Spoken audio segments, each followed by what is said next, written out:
लेकिन कार्यक्रम था इसलिए बुला लिया था। नारे मत लगाना कोई भी। मैं अपने प्रेस के साथियों का धन्यवाद देना चाहता हूं। आज के दिन समाजवादी पार्टी के कार्यालय में हम लोग पूर्व में रहे उत्तर प्रदेश के गवर्नर, उत्तराखंड के गवर्नर अजीत कुरैशी साहब का कार्यक्रम बड़े पैमाने पे उनके सभी सहयोगी साथी आकर के मनाना और करना चाहते थे, लेकिन क्योंकि जिस तरह की घटना हुई है कश्मीर में, उसकी वजह से हम लोगों ने कार्यक्रम कोई बहुत बड़ा नहीं किया और कार्यक्रम को शॉर्ट में ही खत्म कर दिया। क्योंकि जो घटना हुई है वहां, जो शहीद हुए टूरिस्ट, बहुत दुखद है। जो तस्वीरें आ रही हैं, जो वीडियो आ रहे हैं, जो YouTube के माध्यम से, सोशल मीडिया के माध्यम से या मेन स्ट्रीम के मीडिया को लेकर के भी जो वीडियो आ रहे हैं, बहुत गंभीर विषय है। इसलिए समाजवादी पार्टी ने और हम सब ने मिलकर तय किया है कि जो ऑल पार्टी मीटिंग होने जा रही है दिल्ली में, उसमें समाजवादी पार्टी के राष्ट्रीय प्रमुख महासचिव जी शामिल रहेंगे, वही मीटिंग में रहेंगे और हमारी समाजवादी पार्टी का जो पक्ष है उसी मीटिंग में हम लोग रखेंगे अपने और सुझाव भी। ऐसी घटना की हम लोग निंदा करते हैं। सरकार कड़ी से कड़ी कार्रवाई करे ऐसे आतंकवादियों के खिलाफ, क्योंकि आतंकवादियों का कोई धर्म नहीं होता। आतंकवादी किसी धर्म के नहीं होते। उनका मुख्य मकसद यही है कि डर पैदा करना, टेरर पैदा करना और देश और प्रदेश का कारोबार को रोकना, वहां के लोगों को तकलीफ पहुंचाना, वहां के लोगों को परेशानी पहुंचाना। जिस तरह हम लोग देख रहे हैं, पूरे देश में उसके खिलाफ गुस्सा है जो घटना हुई है।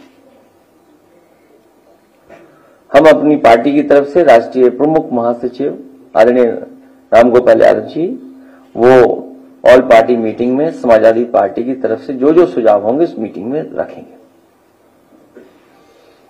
अगले की ये जो घटना घटी है, इसमें अवसर में जो है आपदा में अवसर ढूंढती है बीजेपी, और उसने एक तस्वीर की है, उसको डाला है, और निहायत अफसोस तस्वीर है, उसको डाल के वो चुनावी मुद्दा बनाना चाहती है। बिहार में जो है जाके उन्होंने कहा कि हम पुलवामा को के ऊपर कहा, उसके ऊपर कहा, फिर अभी फिर जाके कहा। किसी भी पॉलिटिकल पार्टी को ऐसी घटना से राजनीतिक लाभ नहीं लेना चाहिए, क्योंकि ये देश का सवाल है, हमारे पूरे हिंदुस्तान, भारत, इंडिया का सवाल है। यहां के लोग मिलकर के, साथ रह करके दुनिया के बराबर चलना चाहते हैं। ये सुझाव भी हमारी पार्टी की तरफ से होगा कि जिस तरीके से सोशल मीडिया पर टारगेटेड, सोशल मीडिया पर टारगेटेड और एनिमेशन के साथ साथ पॉलिटिकल पार्टी के लीडर्स भी कि समाज में कैसे जहर घोलें या किसी लीडर के बारे में कितना गलत कह सकते हैं या तस्वीरें बनाने की बात, अगर वो भी चल रहा है तो ये भारत सरकार की जिम्मेदारी है कि ऐसी चीजों को रोका जाए।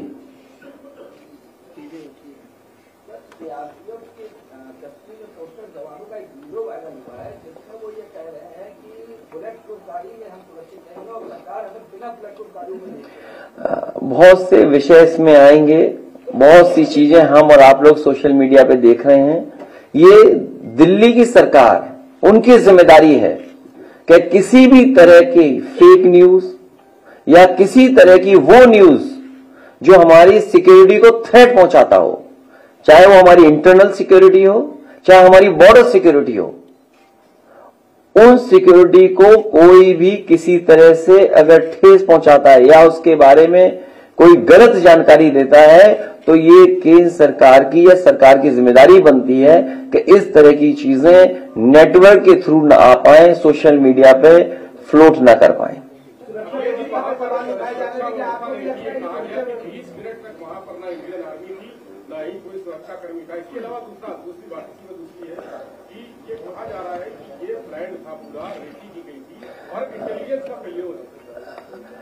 क्योंकि बहुत से विषय,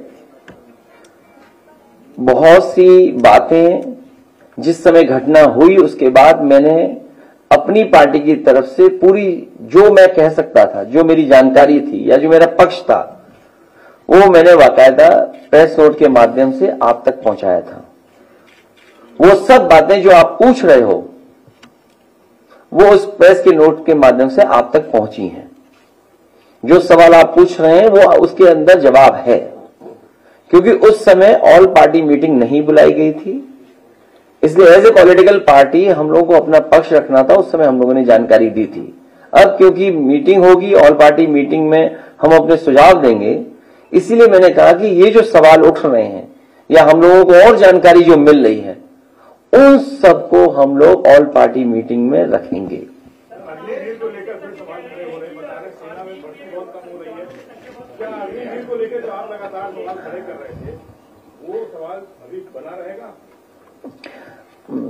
आप में से कोई अगर हिंदी अच्छी पढ़ता हो, हमारी पार्टी अरविंद जी कहां से ले गए? अरविंद जी है, बुला लो अरविंद जी को। ये जो डिफेंस के कई सवाल और अग्निवीर को लेकर के हम लोगों ने कई बार कहा और फिर दोहराता हूं उस बात को, अग्निवीर के पक्ष में देश के युवा नहीं है। वो पक्की नौकरी और पक्की वर्दी चाहते हैं। अगर आपका तर्क ये है कि बजट इसमें हमें बचाना है इसलिए हम अग्निवीर व्यवस्था लाए, देश की सुरक्षा के लिए कितना भी बजट खर्च हो जाए हमें उतना बजट खर्च करना चाहिए देश की सुरक्षा के लिए। सर, हमले के बाद जिस तरीके से सीसीएस बैठक में भारत सरकार ने जो 5 बड़े फैसले लिए हैं, आपकी नजर में क्या वो सही में 5 बड़े फैसले हैं? और अगर उस जगह पे आप होते तो ऐसे कौन से बड़े फैसले लेते? हालांकि वो समय नहीं तो मैं कुछ और बात कह देता, लेकिन जो फैसले लिए इससे भी कठोर फैसले लेने चाहिए थे। कठोर फैसले ही नहीं, वो इंप्लीमेंट कैसे होंगे उसको भी कठोरता से इंप्लीमेंट किया जाए, केवल स्टेटमेंट न हो। ये हमारा पक्ष जब ऑल पार्टी मीटिंग होगी तो ये भी सुझाव होगा कि भारत सरकार ने जो फैसले लिए हम उसके पक्ष में हैं। इससे भी कठोर फैसले अगर कुछ ले सकती है भारत सरकार तो भारत सरकार को लेना चाहिए। जितने कठोर फैसले लिए हैं उतना ही कठोर उसका पालन हो, क्योंकि अगर पानी को रोकना है तो पानी को रोकने के लिए कोई आपके पास व्यवस्था है? एक बहुत लंबा प्रोसीजर है। शायद हमारे पत्रकार साथी इस बात को समझते होंगे। मैं अरविंद जी से कहूंगा। किसने? राजा भैया ने कश्मीर की पहलगाम की घटना को लेकर राजा भैया ने टूरिज्म को बाइकाट। हमारा कोई परिचय उससे नहीं है।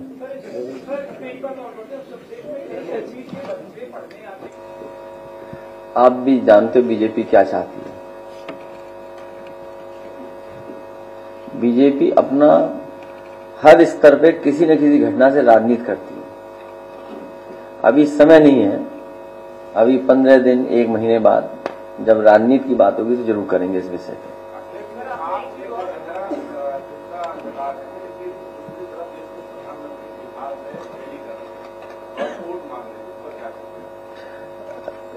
ये सब बातें हमारी पार्टी ऑल पार्टी मीटिंग में कही जाएंगी।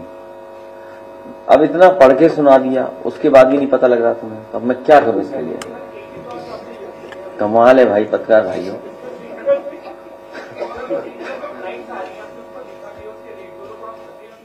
नहीं तो ये इस समय तो वही रेट होना चाहिए था जो अमूमन रेट रहता है।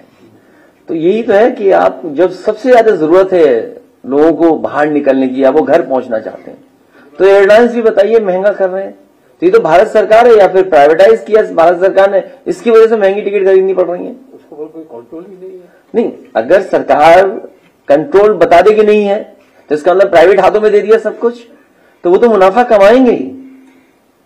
तो ऐसे समय पे भी मुनाफा कमा रहे हैं, सोचिए इससे खराब और क्या खबर हो सकती है कि उन्हें टिकट महंगी खरीदनी पड़ रही है। और जब घटना हुई होगी तो हम और आप लोग आमने सामने बैठे थे। जिस समय की घटना है हम और साथ यहीं बैठे थे, किसी को नहीं पता था कि क्या घटना हो रही है। उस समय हम लोग दूसरी तरह की बातें कर रहे थे, लेकिन उस तरह की बात आज नहीं कर सकते हम लोग, इस समय नहीं कर सकते। तो इसीलिए मैंने कहा कि अगर सोशल मीडिया पे भी इस तरह का कैंपेन रन कर रहा है, किसी को डैमेज करने के लिए, किसी की इमेज को खराब करने के लिए, किसी को एक धर्म से जोड़ करके बनाने, मैं तमाम तस्वीरें में जानता हूं, वो मुझे किसी ने जानकारी दी थी। कल उस दिन भी मैंने प्रेस में कहा था आपसे कि गुड़गांव में किसी को भारतीय जनता पार्टी के लोग पैसा देते हैं, वो हमारी इमेज बना करके चलाता है। क्या हम पहने हुए हैं, क्या हम पहनावा बना दिया हमारा, तो वो कौन लोग हैं? बीजेपी के लोग हैं। और यही नहीं, एक हैंडल नहीं, न जाने कितने हैंडल हैं ऐसे। ये तो आप एक ऑफिशियल हैंडल की बात कर रहे हैं। सोचिए छत्तीसगढ़ के जिस हैंडल ने वो तस्वीर या वो बनाई है, कोई माफ कर सकता है उस चीज को? क्या मैसेज देने की कोशिश की है? और उनके चुने हुए लोग या हारे हुए लोग क्या भाषा इस्तेमाल कर रहे हैं? तो इनके पास कुछ बचा नहीं है, बीजेपी के पास झूठा ही प्रचार करेंगे।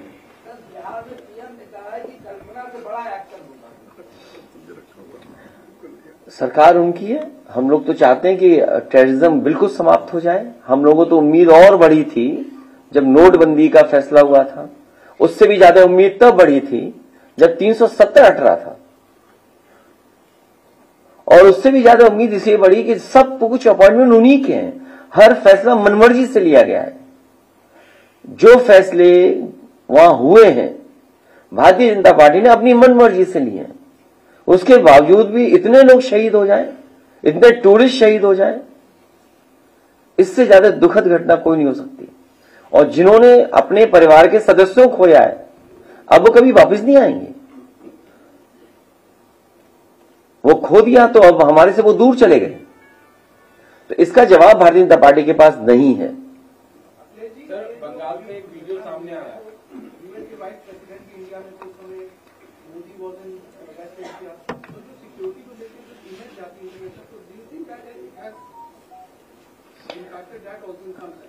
देखिए, इंटरनल सिक्योरिटी और बॉर्डर सिक्योरिटी, इन दोनों मसलों पर पूरा भारत, पूरे पॉलिटिकल लोग एक हो जाते हैं।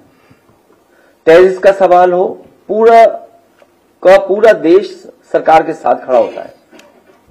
तो आखिरकार जिम्मेदारी तो सरकार की थी, और पूर्व में भी ऐसी घटनाएं हो चुकी हैं। उन घटनाओं से क्यों नहीं सबक सीखा सरकार ने? पूर्व में भी सिक्योरिटी लैप्सेस हुए, पूर्व में भी इंटेलिजेंस फेलियर हुआ है, पूर्व में भी बड़ी बड़ी घटना हुई हैं चुनाव से पहले। उन घटनाओं से सबक क्यों नहीं सीखा? और दुनिया में अगर इस तरह का संदेश जाएगा तो स्वाभाविक है भारत की छवि खराब होगी। सर, बंगाल से एक भाजपा नेता सुरेंद्र अधिकारी का वीडियो सामने आ रहा है। वो अपनी पुत्र वधू, जिसका पति एक्सपायर हुआ है, उनसे कहने जबरदस्ती करवाया जा रहा है, ये कहिए कि हिंदू होने के नाते मारा आपको। अब आप ही बाइट दे दो ये चैनल पे, हम तो नहीं दे पाएंगे, हमारे लिए खतरा है, हम तो नहीं दे पाएंगे बाइट। सर, मुख्यमंत्री उप मुख्यमंत्री सभी कानपुर गए हैं, तो आप विपक्ष के नेता हैं, क्या आप भी जाएंगे? हालांकि परिवार से मेरा कोई संबंध नहीं है, और मैं तो अपने पार्टी के लोगों से कहूंगा कि ऐसी घटना में जरूर पहुंचे, क्योंकि कई बार भारतीय जनता पार्टी के लोग व्यवहार भी गलत करवा देते हैं दूसरों के साथ। ये बात ओपन नहीं बोलनी चाहिए मुझे, लेकिन क्योंकि आपने ये सवाल पूछा है, कभी भी किसी को कार्यक्रम में अपमानित करा देती है भारतीय जनता पार्टी, इसलिए बहुत सावधान भी रहना चाहिए। और अभी तो आप मेरा साथ दे रहे हो, 5 मिनट उनका साथ देने लगोगे। अभी हमें ही जाने के लिए कह रहे हो। मुझे याद है एक फौजी के मैं गया था एज ए मुख्यमंत्री, उस कमरे में आरएसएस के लोग बैठे हुए थे, उन्होंने क्या करवाया था आप पता करवा लेना। और जबकि वो जवान जो शहीद हुआ था वो जॉर्जियन था, मिलिट्री स्कूल के पास आउट थे, उन मिलिट्री स्कूल से मैं ही पास आउट हूं। तो इसलिए आप कब उनके साथ हो, 1 मिनट हमारे साथ हो बस, ये पूरा देश जानता है। इसीलिए आपने देखा नहीं किसी मीडिया के एक रिपोर्टर के साथ क्या व्यवहार हुआ है। वो इसलिए व्यवहार हुआ है क्योंकि पिछले कितने वर्षों से आप क्या गा रहे हो, क्या सुना रहे हो, आप सच्चे पत्रकार नहीं बचे हो। अगर सच्चे पत्रकार आप लोग बन जाएंगे उस दिन देश की सुरक्षा और मजबूत हो जाएगी। इसके लिए हम भी जिम्मेदार हैं और आपको भी सच्चे पत्रकार बनना पड़ेगा।